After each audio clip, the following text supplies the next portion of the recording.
جو مسلمان ہوئے ہیں، اللہ تعالیٰ نے فرمایا لا یستوی من انفق منکم من قبل الفتح. یہ دیکھو کتنے وضاحت کے ساتھ، فتح مکہ سے پہلے جنہوں نے خرچ کیا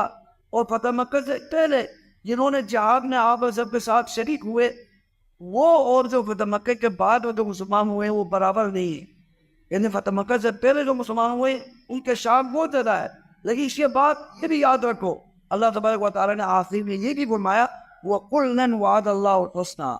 اللہ تعالیٰ نے جو فتح مکہ سے پہلے جو مسلمان ہوئے ہیں، جو بعد میں بھی جو مسلمان ہوئے ہیں، اسلام قبول کیا، اللہ کے صدیق نے آپ کے ساتھ بیعت کر لی، انہوں نے آپ کے ساتھ اسلام کو قبول کر کے اسلام میں داخل ہو گئے، اگر آخر میں داخل ہو گئے ان کو بھی اللہ تعالیٰ نے مغفرت کا اعلان وعدہ کیا ہے. وہ کل میں تمام صحابہ کرام کو وعد اللہ الحسنى، اللہ تعالیٰ نے جنت کا وعدہ کیا، حسنہ اور اعلیٰ مقام کا وعدہ کیا. اب دیکھو